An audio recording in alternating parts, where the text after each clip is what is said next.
Halo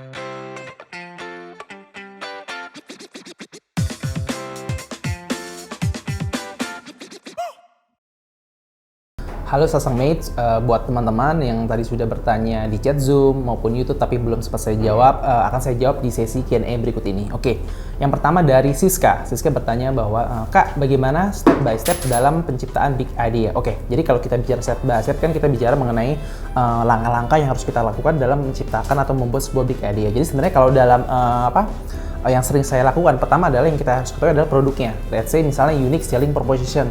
Keunggulan dari produknya itu seperti apa sih gitu loh. Itu yang harus kita tahu dulu sebelum kita langsung jump in ke big idea. Lalu yang kedua adalah pesan yang ingin dikomunikasikan, message ataupun key point message yang ingin kita sampaikan dari brand tersebut tuh seperti apa, tone-nya tuh seperti apa. Kita harus make sure dulu ini menjadi hal yang clear. Yang ketiga adalah mengenai kompetitor nih. Kita harus mengetahui dulu nih kompetitor kita tuh seperti apa, baik itu kompetitor langsung maupun kompetitor nggak langsung. Let's say misalnya kalau untuk minuman misalnya, kita harus tahu nih dari kompetitor misalnya apakah kategori milk ataupun kategori teh.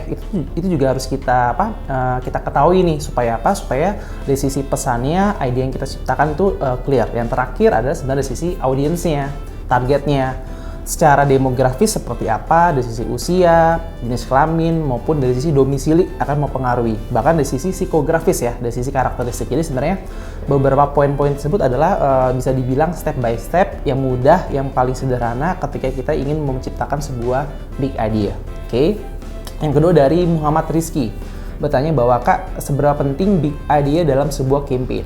Sebenarnya kalau kita bicara mengenai penting apa enggaknya dalam sebuah campaign itu penting banget karena campaign tersebut terjalin ataupun tercipta based on big idea yang udah diutarakan. Bayangin nggak? Misalnya big idea itu kita tidak terlalu clear, tidak terlalu jelas.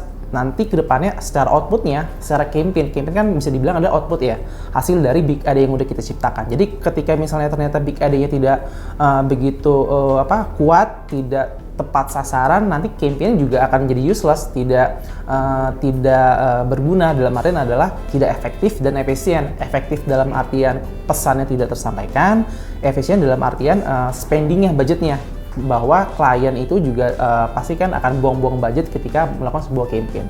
Jadi kurang lebih itu, kalau untuk kita bicara mengenai seberapa penting big idea dalam sebuah campaign itu penting banget. Oke, mungkin sekian saja untuk sesi Q&A berikut ini. Terima kasih.